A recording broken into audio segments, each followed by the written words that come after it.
चलो अब आते हैं अपन पुष्पा 2 रीलोड के ऊपर।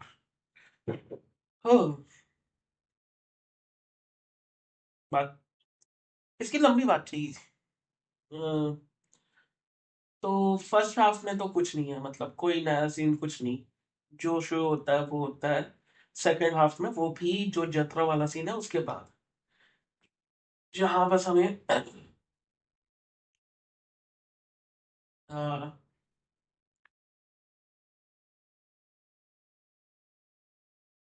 हाँ, और वो जो पूरे इशारे में बात करते हैं पुष्पा और शेखावत, उसमें भी एक सीन एक्स्ट्रा है बस। लेकिन जो मेन जो सब शुरू होता है वो होता है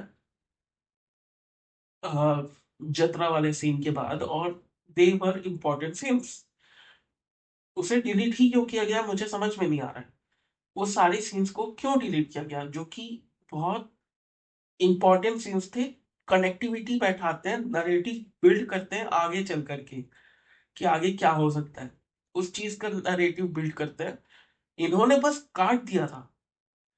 बहुत सारे प्रॉब्लम्स जो मुझे थे इस मूवी से, वो सॉल्व हो गए ये एक्स्ट्रा सीन्स से, जो कि इनको काटना नहीं चाहिए था।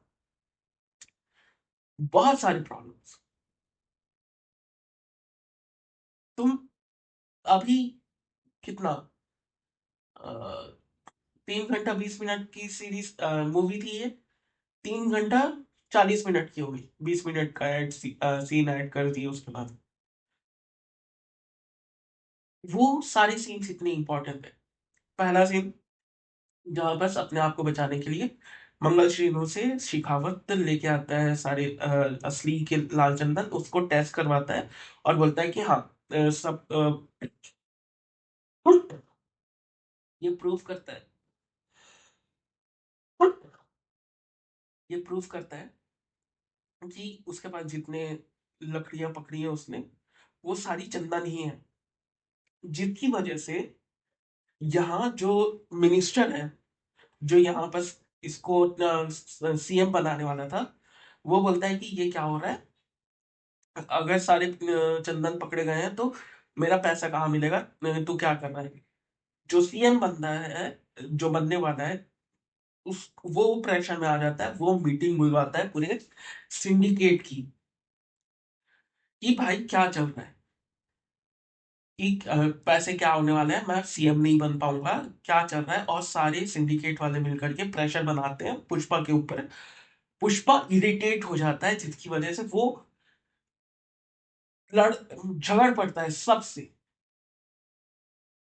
बोलता है कि मैं जो बोलूंगा वो तुम मानोगे। अगर मैं बोला कि ये शर्ट पीली है तो पीली है। उस समय वो ग्रीन शर्ट पहना होता है, बोलता है कि अगर ये शर्ट, मैं बोला ये शर्ट पीली है तो पीली है, क्या रे केशव, सब लोग बोलते हैं। उसको चाहिए कि लोग उसके ऊपर अंधा भरोसा करें, जो कि सिंडिकेट वाले नहीं कर रहे, वो अपना सिक्योरिटी जान रहे हैं। और पुष्पा किसी के अंडर प्रेशर में नहीं आना चाहता बस, जिसके कारण इनके बीच में डिस्ट्रस्ट बढ़ रहा है। ये सारी चीज इंपॉर्टेंट है, ये सारी सीन्स इंपॉर्टेंट है कि पुष्पा और सिंडिकेट के बीच में खाई बढ़ती जा रही है। और कभी भी वो लोग इसको धोखा दे सकते हैं, ये इतनी ऑब्वियस चीज कैसे, क्यों, क्यों तुम्हें समझ में नहीं आ रही। और इस ये फ्यूचर के लिए इतना इंपॉर्टेंट है, और तुम लाइक लेजिट क्या चल रहा है।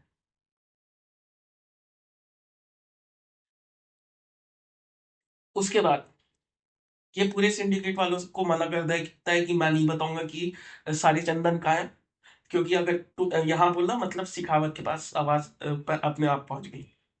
वो बोलता है सिर्फ जग्गा रेड्डी को बताएं। ठीक है, जग्गा रेड्डी को लेके जाता है जहां पास डीलिंग होने वाली होती है, लेके जाता है, पीछे पीछे शिखावत आ जाता है। ठीक है, जो कि हमने उसमें देखा था, वही सारी चीजें सर्चिंग वगैरह चलती हैं। अब यहाँ पर जो अदीम था, जो कि डील करवाता है जापान और पुष्पा के बीच में, जो मीडिएटर था वो और जग्गा रेड्डी कार में बैठ के भागते हैं। फिर वो वाला सीन होता है जहां पर वो मछुआरे सारे चंदन वगैरह को लेकर के श्रीलंका पहुंच जाते हैं, वो वाला सीन होता है। और यहाँ पर इसको शेखावत को सीन के बाद, जहां पर श्रीलंका वाले इसको रोक देते हैं, उस सीन के बाद खबर आती है कि यहाँ पर कार का एक्सीडेंट हो गया है। कौन सी कार? जो जग्गा रेड्डी और हमीद बैठ के गए थे वो। शेखावत वहां पहुंचता है, हमीद और अधमरी हालत में है, जग्गा रेड्डी मर चुका है। एक मेन कैरेक्टर मर चुका है तुम्हारा, one of the main character तुम्हारा मर गया, तुमने ये मूवी से ही काट दिया। भाई क्यों? मेन कैरेक्टर तुम्हारा बन चुका है, one of the main character from first part, यहां पर भी वो कनेक्टिविटी बढ़ा रहा है। एक वो अकेला इंसान था जो भरोसा करता था, माहौल शांत करवाने की कोशिश करता था सिंडिकेट और पुष्पा के बीच में। पुष्पा उसके ऊपर भरोसा करता था।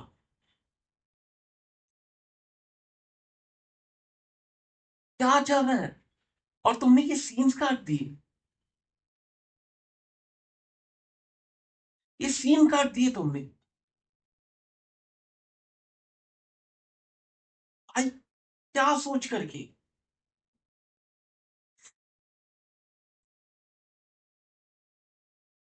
उसके बाद पुष्पा जाता है, वो सारी चीजें होती हैं कि पैसे नहीं आ रहे। क्यों? क्योंकि हमीद, जो कि हदमरी हालत में था, उससे शिखावत पूछता है कि कहाँ लेके जा रहे हैं ये 2000 टन चंदन? पुष्पा वो बताता है जापान। वहां से वो बताता है कि आधा नोट ये वाला है, आधा नोट वो वाला एक के पास है, दोनों मिलाएंगे, पुष्पा को पैसा मिल जाएगा और उनको डिलीवरी मिल जाएगी। और यहाँ पर वो हमीद को मार देता है शिखावत, क्योंकि वो बताने वाला होता है कि यहाँ पर दलाल कौन है जो कि मीडिएट करवाने वाला है दोनों जापान और इसके बीच में। सिर्फ हमीद को पता था। क्यों मार देता है? क्योंकि और उससे पता भी नहीं करता कि दलाल कौन है, क्योंकि वहां पर सारे पुलिस वाले थे। अगर किसी ने भी सुन लिया होता, इवन उसने भी सुन लिया होता, और पैसों की लालच लालच में जाकर के पुष्पा के सामने सब पोक देता, उगल देते। तो मरवा दिया, और तुम ये सीन काट दिए। ये होता है, हमीद मर चुका है, पुष्पा डिसाइड करता है कि वो खुद जाएगा जापान। बढ़िया से एक छोटा सा कमरा बनाता है, घर बनाता है अपना कंटेनर के अंदर ही, सामने लकड़ियां रखवा देता है। वो जा रहा है, गया वो, वहां जाके लड़ा वगैरह जो शुरुआत में ही दिखा दिया था।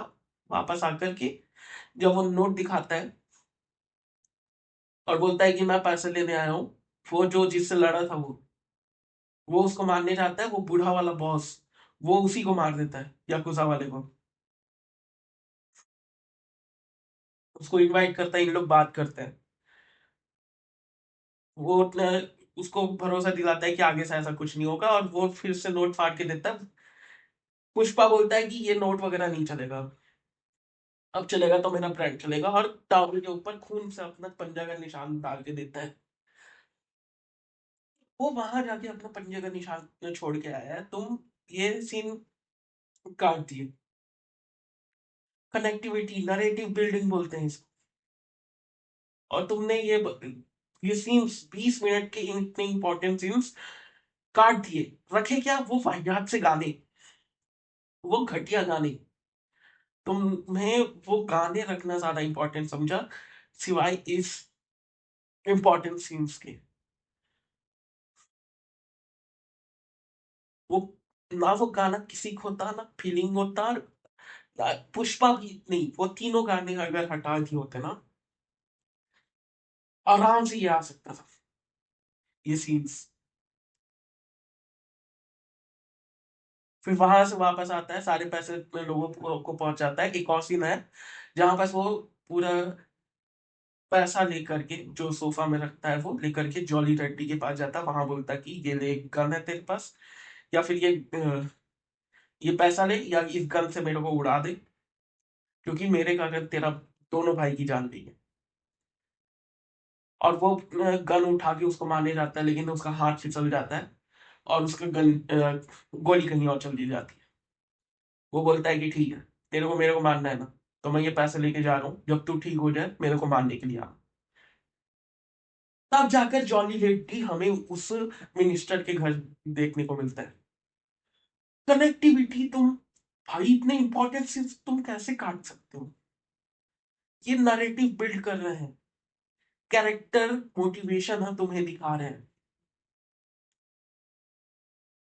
मैं सोच रहा हूँ उस मूवी देखते टाइम पिछले महीने कि जॉली रेड्डी जग्गा रेड्डी के होते हुए क्यों मिलने जा रहा है मिनिस्टर से? क्या उसने अपने भाई से नाता तोड़ लिया है? मैं ये सब सोचते बैठा हूँ। यहाँ पर तो उसका जग्गा रेड्डी जिंदा ही नहीं है, तो जॉली रेड्डी ऑब्वियसली दुश्मनों से हाथ मिलाएगा। जग्गा रेड्डी है ही नहीं, तो जॉली रेड्डी को रोकने वाला कोई नहीं है। मैं ये पागलों की तरह सोचते बैठा हूँ पिछले बार मूवी देख करके आया तो। जग्गा रेड्डी तो जिंदा ही नहीं है, तो जॉली रेड्डी तो जाएगा, दुश्मनों से हाथ मिलाएगा, क्योंकि उसको रोकने वाला कोई नहीं है अब। उसके बाद कैरेक्टर क्लाइमैक्स में सीन आता है जब वो अपने भतीजी की शादी में जाता है। तो बचपन में जो उसके गले से उसकी बात की दी हुई चेन जो है वो छीन लेता है, उसी को वापस उसको पहनाता है। बस वो एक सीन है। बस, बस। भाई साहब, इतने इंपॉर्टेंट सीन्स जो नरेटिव बिल्ड करता है, कैरेक्टर मोटिवेशन आपको दिखाते हैं कि कैरेक्टर्स क्यों क्या कैसे कर रहे हैं, वो वो आपको दिखाते हैं, कनेक्टिविटी बिल्ड करते हैं। वो आपने 20 मिनट जो कि इंपॉर्टेंट सीन्स थे काट दिए, रखा गया वो वाहियात गाने, वो वाहियात गाने। और वो कोई भी वो इशारों से जो कॉमेडी करने की कोशिश की, वो वाला चुतिया सीन जो कि अभी भी है। लेकिन अगर वो गाने हटा दिए होते और ये 20 मिनट आराम से आज चल। भाई साहब क्यों, मुझे समझ में नहीं आता आखिर दिक्कत क्या है यार इन लोगों की। किंग है। हाँ, खैर अब डेयर डेविल के ट्रेलर की बात कर लेते हैं।